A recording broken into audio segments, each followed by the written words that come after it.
A few moments later. Halo, perkenalkan nama saya Emi Anggita Buru Ginting.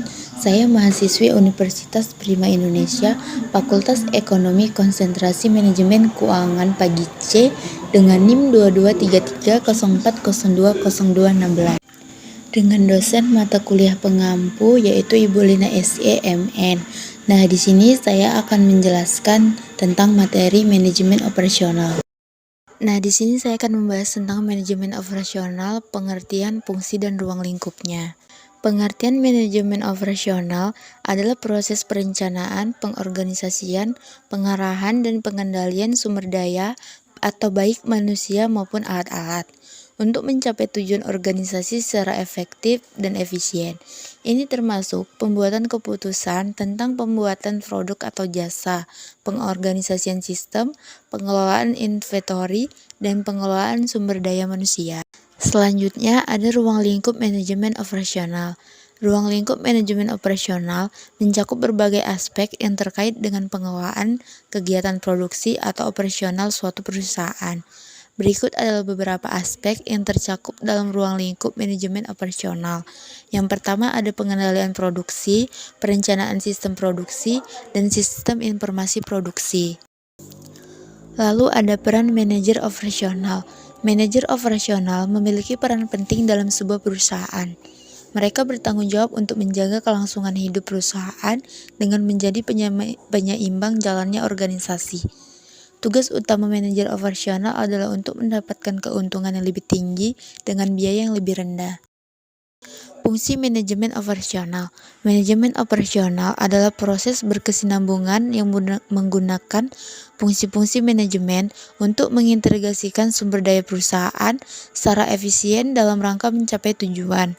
Fungsi-fungsi manajemen operasional dapat dibagi menjadi 4, yaitu perencanaan, penelaahan, pengorganisasian, dan pengawasan. Adapun produktivitas dan faktor-faktor yang mempengaruhi. Produktivitas kerja adalah kemampuan seseorang atau suatu organisasi dalam menghasilkan output yang diinginkan dengan memanfaatkan input yang ada. Ada beberapa faktor yang mempengaruhi produktivitas kerja antara lain. Yang pertama ada pengetahuan, efektivitas, semangat dan kegairahan kerja, pendidikan, dan efisiensi. Selanjutnya ada hubungan manajemen operasional dengan supply chain. Manajemen operasional dan supply chain memiliki hubungan yang erat.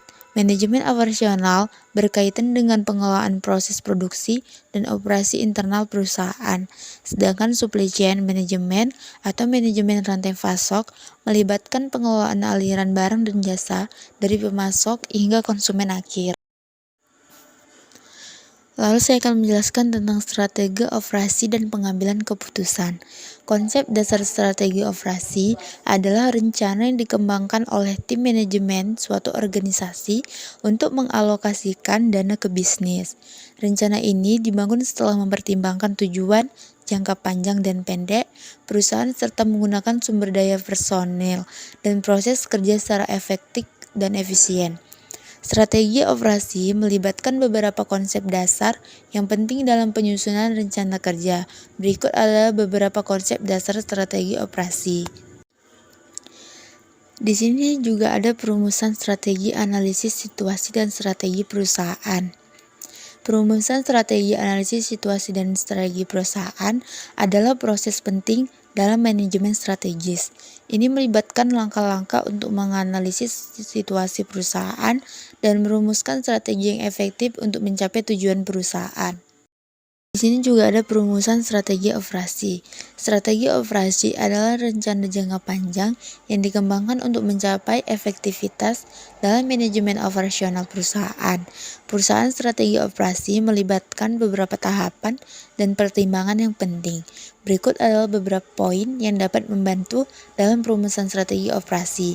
Yang pertama ada sasaran, lalu komitmen terhadap kegiatan, lalu hubungan dengan strategis bisnis, pengambilan keputusan yang konsisten, analisis situasi, pertimbangan sumber daya, dan yang terakhir ada integrasi dengan strategi organisasi. Di sini saya juga akan membahas tentang desain produk dan jasa. Pengertian desain produk dan jasa adalah proses merancang suatu benda atau layanan dengan tujuan untuk menciptakan nilai dan manfaat bagi pengguna. Desain produk melibatkan pembuatan bentuk, fungsi, dan solusi untuk masalah yang mungkin timbul pada produk tersebut. Sedangkan desain jasa melibatkan pemikiran tentang cara perusahaan menyampaikan layanan kepada konsumen. Desain produk dan jasa sangat penting karena memiliki beberapa fungsi dan manfaat antara lain. Fungsi dan manfaat desain produk dan jasa yang pertama, meningkatkan nilai dan estetika, meningkatkan kepuasan konsumen, membedakan dari pesaing, meningkatkan efisiensi produksi, dan yang terakhir meningkatkan citra merek. Faktor-faktor yang mempengaruhi strategi desain produk dan jasa. Desain produk dan jasa yang baik membutuhkan pertimbangan terhadap beberapa faktor yang mempengaruhinya. Berikut adalah beberapa faktor yang memenuhi strategi desain produk dan jasa. Yang pertama ada biaya, mutu, kepuasan konsumen, dan keunggulan kompetitif. Lalu ada aktivitas desain produk atau jasa.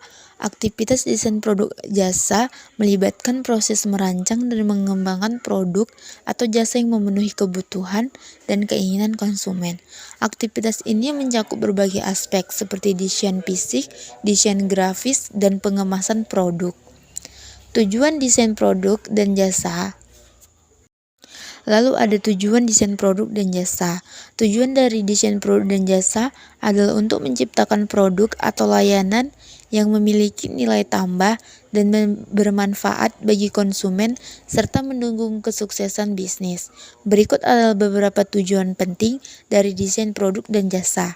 Yang pertama, meningkatkan kualitas dan nilai produk, meningkatkan kinerja dan efisiensi, mengurangi biaya dan risiko, menjangkau pasar yang lebih luas, meningkatkan kepuasan konsumen, lalu yang terakhir, para siswa yang luar biasa. Lalu saya akan menjelaskan tentang peramalan dalam manajemen operasional. Definisi dan fungsi peramalan. Peramalan adalah suatu metode penjabaran perhitungan yang digunakan untuk memperkirakan peristiwa di masa depan dengan menggunakan data dari masa lalu. Peramalan dapat dilakukan dengan pendekatan kualitatif maupun kuantitatif. Sedangkan fungsi peramalan terlihat pada saat pengambilan keputusan. Keputusan yang baik adalah keputusan yang didasarkan pada pertimbangan apa yang akan terjadi di masa depan. Dengan menggunakan peramalan yang tepat, pengambilan keputusan dapat memprediksi kejadian di masa depan dan mengambil langkah yang sesuai. Jenis-jenis peramalan. Peramalan atau forecasting dibagi menjadi beberapa jenis berdasarkan berbagai faktor. Berikut adalah beberapa jenis peramalan yang umum digunakan.